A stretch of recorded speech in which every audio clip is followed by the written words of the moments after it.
Hey, black women. I just want to come and wish y'all an official happy Black History Month, right? Every day to me is Black History Month. If you took all of the contributions and all of the inventions, the changes to law, the things physically built, there would be no America. There would not. So I take great pride in that. Today, I actually went to a African American event today in Hunter College that literally, like, when you know how, like, when you say they took us to church. Oh my God, could those women sing? And it was one man that could really sing too. And they put on performances from some of the like real quick montage performances of like some of the most best Broadway shows that ran throughout American Black history, like Ma Rainey's Black Bottom, Ain't Misbehaving. There was a play, I forget the name of it. It was done by Ragtime by Scott Joplin. What else? It was so many. Porgy and Bess. The Black Carmen, the full opera. Oh my goodness. It was so many that they just ran through like the different medleys of. Whoo, boy, I was in my seat. Like, and because I come from a family that really, really treasures African American history, and I literally had encyclopedias in my home of the things that Black people did. There is an encyclopedia volume. I don't know if it's still around, but it was called Africana, right? And it has like the time history of Africans from as far back as recordings went to now, of all African from all over the world contributions, everything with everybody in it, even the musicians from Europe and other parts of the world that don't get as much shine. Like I love my people from Europe that was putting it down. And let me tell you, it even has the royalty in that book if you could get your hands on it. I read that book in college when I was taking an African American studies class. But I tell you, it was so good today. It really was. It brought back a lot of memories from childhood. It brought back memories of the past in American history. Like, they had showed a small venue of James Brown. And with James Brown comes from the period of, like people like James Baldwin and Nikki Giovanni and different freedom fighter movements, and like incredible singers from that time. And oh my goodness, just so many people. Like, if you literally could just go back to that time and that page of history, it would be like a billion people. You would go, oh God, yeah, I remember them. And just start going through your own personal emotional journey by how they touched you in life. Because when I think about that time, I think about everybody. Like, I mean everybody. Like, it was actresses that I used to watch on TV that were some of the very first Black actresses ever to grace television. Like Diane Carroll. She was the only one for a very long time. And I remember her as a little girl watching her on TV. And she didn't, by the time I came around to seeing her show, it was already in syndication rerun. But I still got to see it. And I remember stuff like Mod Squad and different things where you had, I forget his whole name, but his first name is Clarence, and he was an actor, and he played in a lot of movies. A lot of y'all know him. He played in Sugar Hill, that movie Sugar Hill, but he played in my favorite movie, 52 Pickup. I love that movie. And it was so good. And it was just so good to see them remember like all of the great things and the great periods and great times of America with black people. Like they did a small rendition of when going back to James Brown, right? Like when James Brown had his concert, and his concert was done specifically to help people mourn and grieve the passing of Dr. Martin Luther King, and how James Brown's concert made some of the rioting stop, and it made people come back to themselves and their senses and go about regular life. It was so good, y'all. Oh my God, the person who put this together, kudos to you, because it was beautiful. And then they did my one of my personal favorites. They did a little rendition of Billie Holiday, like a small segment for her. Oh my God, I love Billie Holiday. I really do. And because when I hear and I see anything in relation to Billie Holiday, I think about my grandmother, because I remember as far back as being like as young as like 4 or possibly 5, my grandmother used to have this old Victrola. I don't know if you guys know what a Victrola is, but it was the very first record player, right? We used to have a huge one in the basement. And my grandmother, we used to crank that Victrola. And that's where I first heard people like Bessie Smith and Carmen McRae, Big Mama Thornton, and like so many black women from the blues and jazz periods. And this is where I heard them. And when my grandmother would be doing the laundry, because our laundry room was in the basement. So we had like 3 rooms in the basement. We had one next to the boiler room, 2 off to the right, and then we had the main part of the basement. So the washing machine room was one, but then the second room was the music room for my grandmother's, like stuff from the 40s, 50s, 30s, stuff like that, right? Because my grandmother was born 1918, right? So she had stuff from way back then. Stuff that wasn't, a lot of stuff that was her aunt's, because my grandmother's mother passed when she was a little girl. But she had stuff, oh my God. This woman had like those big peacock fans that the flappers and people, not flappers, because the flappers was the girls with the long dresses and the ostrich feathers at the end of the drap. Fan dancers. Those black women were called fan dancers. They were like burlesque dancers in a way. I don't know exactly what you call them, but they would be scantily dressed. Some of them were literally nude, right? And they would have these big freaking ostrich feathers, 2 of them. And they would dance with the feathers, and then every now and then show like peekaboo of their body and stuff like that. Well, I literally had an aunt that used to do that. We had her. I remember as a little girl, my grandmother used to pride those feathers, boy, because that lady was able to buy, with the money she made off dancing, she was able to buy 2 houses for the majority of the family to live in.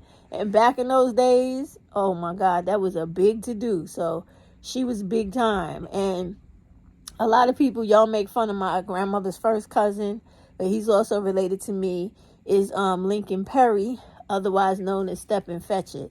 He's literally related to me. He was my grandmother's aunt's son.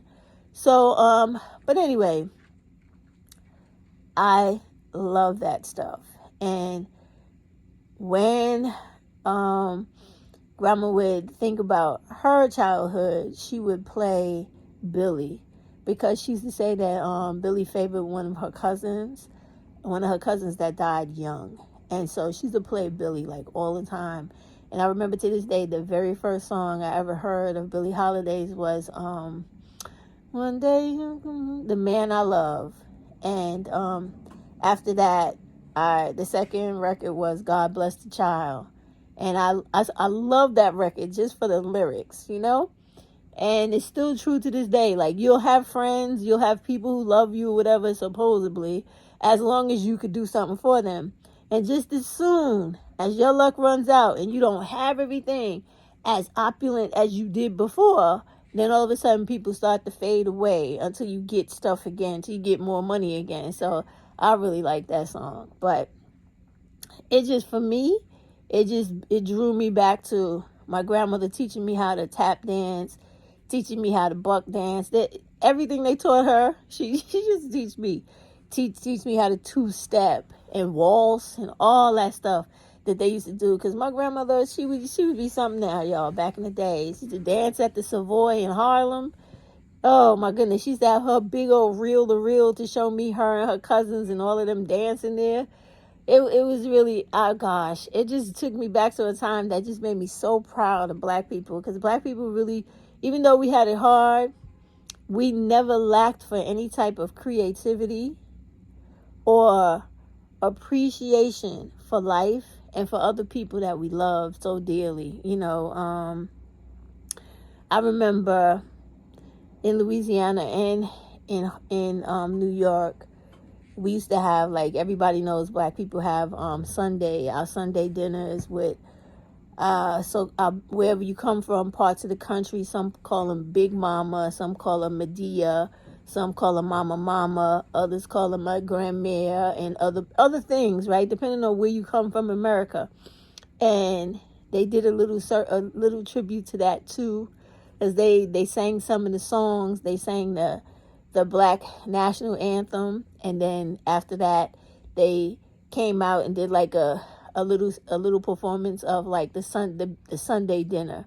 And for those of you who see this video who are not African American, the Sunday dinner was the culmination of the importance of the black family. So no matter what we did from Monday to Saturday, Sunday, we all broke bread together. We sat down, we ate, we all prepared our food by hand for each other. And those of us that were of the elder set, which didn't include me at that time, they prepared specific dishes for people that they particularly had a lot of love for.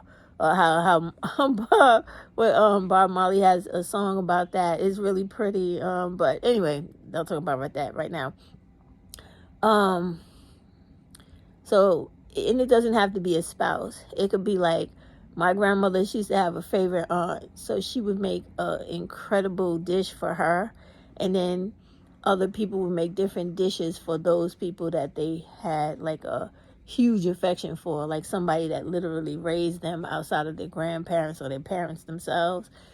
That's what we did. And as time went on, of course, that portion of the Sunday dinner sort of like phased out, and it just stuck with the regular or traditional, which was nationwide. The gathering on Sunday, the whole family, everybody eat together and then leave together.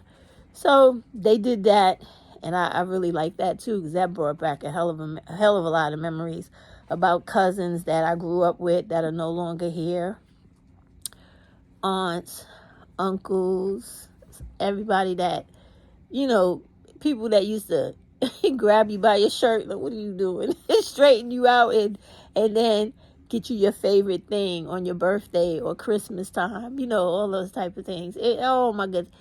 I just love black people. And black women especially, because let me tell you something.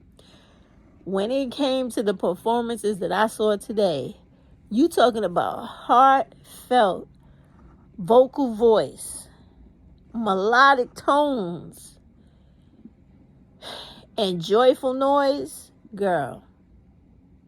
Those black women had that shit on lock. And that, I should have really took a video of the lady that sang that. Oh my God.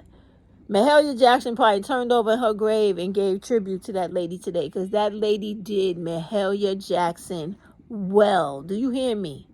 She had me crying, y'all.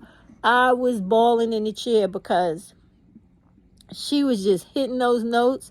And I can remember me in my patent leather shoes and my long socks and my frilly white dress and gloves up to my elbows and little pearls around my neck, singing in church with my with my bangle curls and everything. And boy, oh boy, that thing just brought back so much traditional black history. And then they had parts in there where, they had a film behind them as they were performing, show you like all the incredible works of arts by famous black painters and people who just drew. I don't know what it's called when they hand draw the sketches, but they did that as well. And then they had the photography. It was just so beautiful. Because my favorite of all time Black History picture is the Sugar Shack. I don't know if y'all remember the Sugar Shack, but the Sugar Shack was the cover of Marvin Gaye's album. Not What's Going On, the other one, I forget, but it's the cover of Marvin Gaye's album. And then also the Sugar Shack was always in the beginning of Good Times. Remember the Good Times, right? And you see all the people when the piano played, do do do do do do do, right? And you would see the picture in the background. How can I forget this man's name right now? Y'all, Lord forgive me. I forget his name, but that's the famous painting of the Sugar Shack. If you come here to New York City, and I don't know if the Schomburg Museum is still open, it should be. But if you go to the Schomburg, right, which is the African American Black History Museum in Harlem, you will see the famous Sugar Shack painting in there. It's dope. I have a fake, but I rock it just the same. I love that shit. And I have one similar to it at my desk of, instead of it being a black pianist playing, it's a woman with the cigarette hanging out her mouth and the hat tipped to the side and her hitting the keys with her head thrown back because she really getting into the song. Let me tell you, I had a good fucking time today. Good. And so, listen, on these last few days of Black History, right? Make some yourself. Start some type of new tradition with your friends and family and stick to it every February. I extend mine because, like, when we go into Women's History Month, which is supposedly March, I turn it into Black Women's History Month. So there's some days where I'll do a whole week of cosplaying different black women actresses that I really, really love. Like, oh yeah, they had Dorothy Dandridge and a whole bunch of other black actresses from back in the days, even the ones that no one really, really knew but was a big deal, like Freddie Washington. So many others, right? Oh my goodness. Anyway, I do that in March for Women's History. I cosplay many of them, and I dress like that for work. And people be looking at me like, what the hell is she doing? But I'm having fun because I'm reliving or worshiping and celebrating Black Women's History Month, and I have a good time because I got a lot of black women figureheads to choose from. I can be a smart one. I could be a sultry singer. I could be a doctor. I could be a surgeon. I could be an astronaut. I could be an engineer. I could be anything I want because whatever it is in the world, point to it and there's a black woman who has done it. So, nothing prouder than to be able to say that. Right? I could even be Angela Davis if I want to. But listen, oh my God, I'm still high. I'm still riding high from today because with me, the best thing about being a black woman is the melodicness of who we are, the rhythm of who we are, from the way we walk to the way we talk, the tonation of our voices, right? To the flow of who we visually are. Like how when you guys always see me, it's my signature to have normally wine lips, dark eyes, and dark hair, right? And as you know, other black women, they have signatures as well. So it's just a beautiful thing about us. It is just a beautiful thing. And black women, make sure you love yourself this month and next month too. And I'm going to get off here before I talk y'all to death. Okay? But y'all go ahead and have a good day. And be so smooches, y'all. Love you, black women. Stay you and stay beautiful. Have a great day.